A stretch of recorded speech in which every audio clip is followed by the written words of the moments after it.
Assalamualaikum warahmatullahi wabarakatuh. Perkenalkan, nama saya Sandra Lela dari kelompok 2 Praktikum Algoritma dan Pemrograman.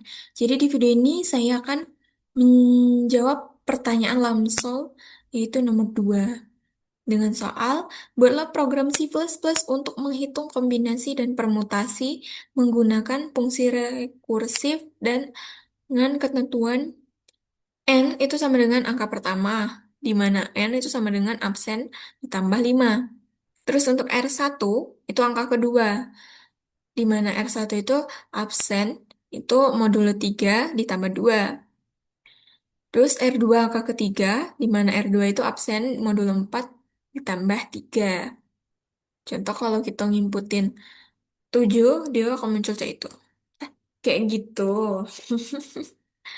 Oke, langsung ke programnya.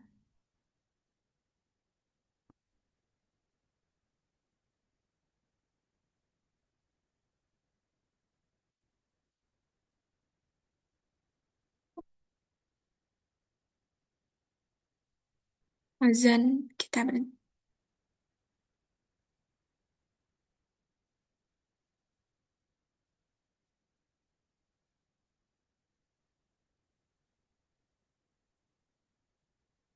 Jadi, yang pertama itu include IOStream kayak biasa, using namespace std. Terus ini fungsi rekursifnya, 5 in faktorial, dalamnya itu in x, terus dalam kurungnya itu jika x lebih kecil sama dengan satu maka return satu. Kalau enggak, return x dikali faktorial x min satu. Ini rekursifnya, ini in main-nya. Cout masukkan nomor absen, ini untuk tampilannya ya. Masukkan nomor absennya. Ini untuk inisialisasi pendeklarasiannya. Terus ini untuk tampilan semua. Nah, cout eh, untuk N, dia kita masuk mengambil dari absen tadi. R1 juga absen tadi. Ini untuk tampilannya. Nah, ini untuk perhitungannya. Dia manggil fungsi rekursif tadi, yang faktorial ini. Coba kalau kita outputin. Masukkan nomor absen 7. Itu sama kan kayak yang tadi. Coba lagi. Su- Nomor absen 12. Oke. Tuh, dia akan menghitung permutasi kombinasi dari 17 2, permutasi kombinasi dari 17 2, terus permutasi kombinasi dari 17 3. Ini dia. Dengan proses perhitungan ini, prosesnya tadi tuh di rekursif. Nanti, terus dia tinggal manggil di rekursif itu.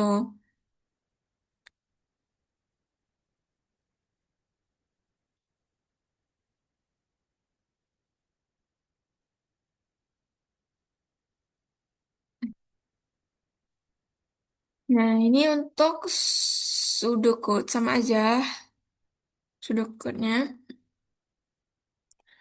Var-nya itu absen, write-nya masukkan nomor absen, terus nanti input absen, inisialisasi absen plus 5, absen mod 3 tambah 2, absen mod 4 tambah 3.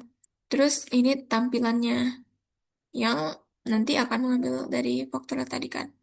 Nah, ini untuk fungsi rekursif.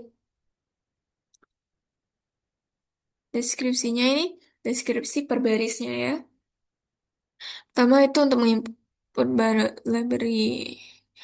Kalian terus baris kedua menggunakan using namespace. Baris ketiga mendefinisikan fungsi faktorial. Baris keempat itu mengecek nilai. Baris kelima itu jika tidak terpenuhi maka mengembalikan nilai satu. Jika tidak lagi fungsi menghitung faktorial secara rekursif dengan mengalihkan nilai sekarang dengan nilai sebelumnya. Terus menutup fungsi faktorial.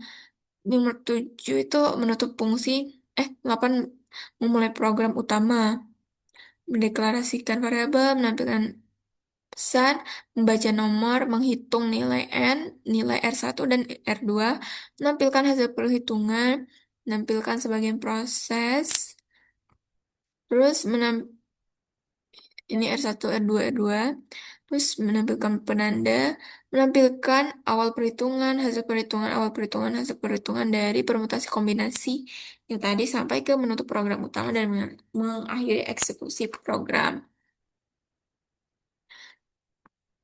Tuh. Nah, karena tadi kan terdapat dua fungsi ya. Jadi terdapat dua flowchart. Ini untuk fungsi mainnya di mana start itu itu inputan dari absen tadi. Terus dia melakukan proses in satu sama dengan absen plus 5. R1 sama dengan absen modulo 3 ditambah 2. Untuk R2 itu absen dibagi 4, eh modulo 4 dibagi 3. Itu misal kita nih ini absen 7 tadi kan. Berarti M-nya itu 7 ditambah 5. 7 tambah 5 12. Nah, untuk R1 misal 7 dibagi 3 modulnya 1 ditambah 2 jadi 3. R2 7 dibagi 4 itu 1. 3 kan sisanya. 3 tambah 3 6. Terus dia menampilkan output gini. N-nya R1 R2-nya itu diambil dari absen tadi kan. Satu. Terus dia menampilkan hasil dari proses perhitungan ini. Ini perhitungan untuk permutasi kombinasi. Permutasi kombinasi tadi dia manggil fungsi faktorial. Jadi ini nah permutasi N, R dipanggil fungsi faktorial yang tadi. Begitu juga yang ini. Terus langsung N. Nah, fungsi faktorial. Faktorial itu dimulai dari start. Start, dia langsung ke if kondisi. Di mana X itu lebih kecil sama dengan satu. Kalau benar, dia akan return satu atau kembalikan ke satu. Tapi kalau salah, dia akan return X dikali faktorial X min satu. Nah, terus keduanya itu langsung N. Mungkin itu saja ya yang dapat saya sampaikan di video ini. Mohon maaf apabila terlalu banyak kekurangan, karena saya masih belajar juga. Mungkin saja yang dapat saya sampaikan. Wassalamualaikum warahmatullahi wabarakatuh.